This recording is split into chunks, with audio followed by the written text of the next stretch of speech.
Faire un journal de bord, c'est autant une thérapie à titre personnel qu'un outil extraordinaire qui va vous permettre d'avancer plus vite dans votre vie d'entrepreneur. Lorsque vous décidez de créer un business, vous allez peut-être faire un business plan, vous allez faire peut-être un petit peu de comptabilité analytique pour définir des tarifs intéressants de vente pour que votre business soit rentable.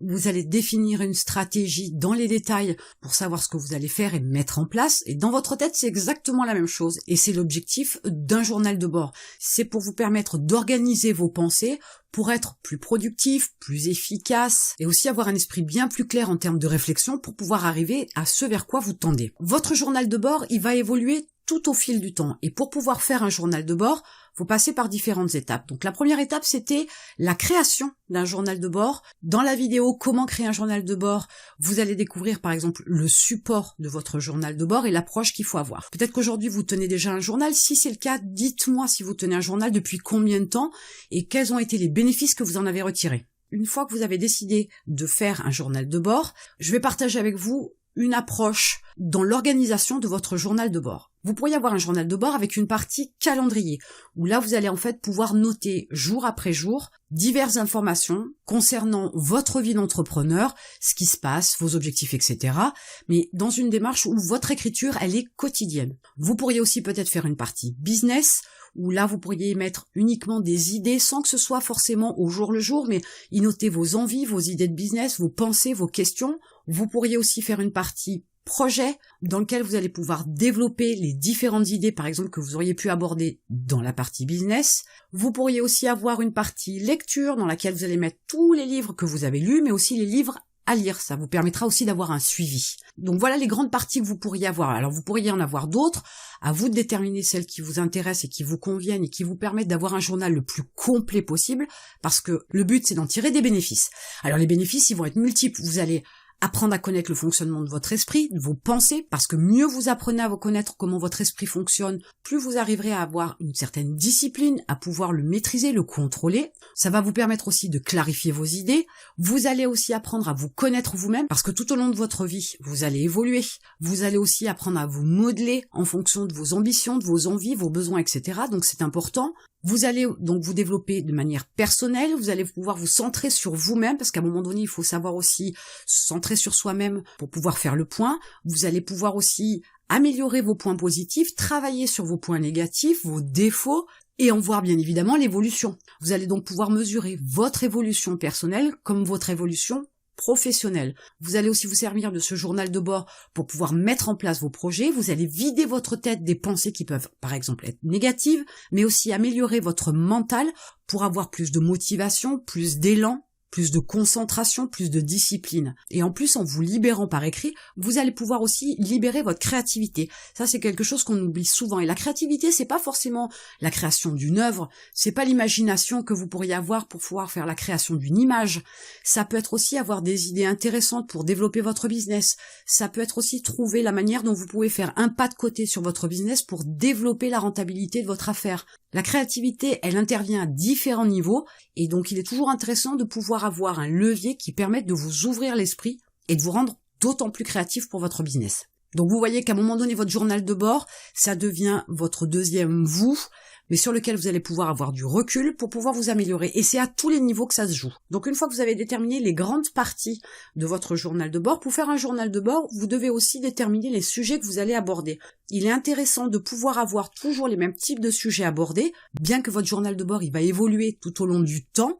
Donc vous allez pouvoir aussi modifier les sujets à aborder, mais il y a une base que vous devez déterminer au départ pour vous donner une ligne de conduite. Alors ça peut être par exemple la météo. Si vous avez un commerce physique, vous savez qu'en fonction de la météo, votre commerce va avoir plus ou moins d'affluence. Il y a les tendances aussi, les effets de mode. Ça aussi, ça peut être un sujet que vous pouvez aborder. Vous pouvez faire un sujet sur votre santé, votre état physique comme votre état mental. Dire comment vous vous sentez au moment où vous êtes levé ou quand vous écrivez votre journal de bord. Ça peut être le temps que vous avez travaillé dans une journée, ça peut être le livre, le nombre de pages ou le temps de lecture que vous avez eu dans la journée. Vous allez pouvoir y mettre par exemple des statistiques de vente, de visites sur votre blog ou vos vues sur YouTube par exemple. Vous pourriez aussi aborder le sujet des dépenses, de vos entrées comme de vos sorties d'argent. Vous pourriez y mettre vos objectifs, les rencontres, mais aussi les défis que vous vous êtes lancés, les décisions que vous avez prises, les idées que vous avez pu avoir dans la journée, qui vous ont interpellé et sur lesquelles vous souhaitez approfondir parce que vous pensez qu'il y a quelque chose à y gagner, à y développer. Vous pourriez aussi mettre les problèmes et les solutions que vous avez rencontrés dans votre journée, dans votre business. Rien ne vous empêche aussi d'ajouter des images qui vont symboliser vos envies et vos objectifs. Vous pourriez aborder des parties particulières comme par exemple les 3 choses importantes à faire ou les 3 choses apprises dans la journée. Vous allez y mettre ce qui vous énerve, ce qui vous attire, ce que vous avez découvert. Vous pourriez mettre des citations qui vous inspirent. Vous pouvez aussi, chose intéressante, mettre les habitudes à prendre et ou à perdre. Ça va vous permettre très facilement aussi de mesurer l'évolution que ça a. Vous pourriez mettre l'heure de votre réveil, vous pouvez y mettre vos fiertés, vos succès ou vos cadeaux, vos échecs et vos pertes.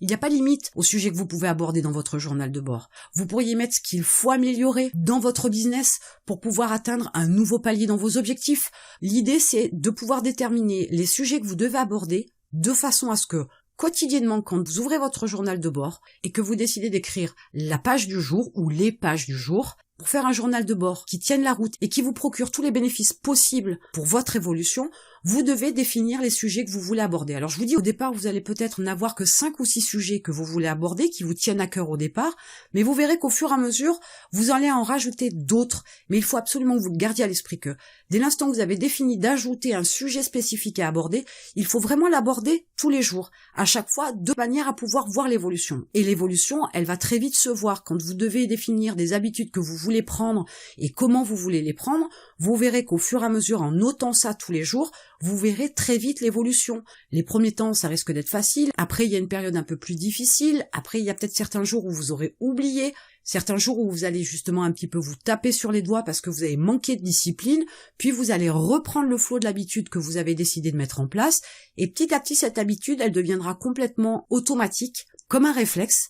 Et c'est là où vous verrez que, au final, l'habitude que vous avez notée, en notant les choses et en suivant votre parcours, ça va vous permettre de vous apporter ce dont vous avez besoin en termes de motivation et en termes de discipline pour pouvoir acquérir cette nouvelle habitude. Alors c'est un exemple parmi tant d'autres. Il y a tout un tas de choses que vous pouvez améliorer, découvrir, peaufiner, apporter, modifier chez vous et surtout dans votre business par l'intermédiaire du journal de bord. Pour faire un journal de bord, vous devez absolument d'abord le décider, ça c'est une chose importante, et vous devez avoir la discipline de vous y tenir. Et au plus vous aurez la discipline de le tenir au quotidien, au plus ce sera bénéfique pour vous. Peut-être que vous tenez déjà un journal de bord.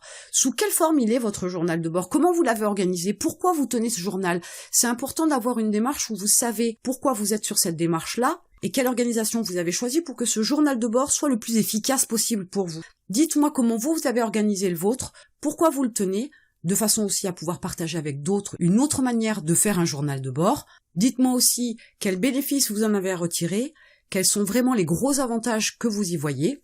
Et si vous n'avez pas de journal de bord et que je vous ai donné l'envie d'en créer un, d'en faire un, il est temps de vous lancer. Et en attendant, je vous retrouve de l'autre côté.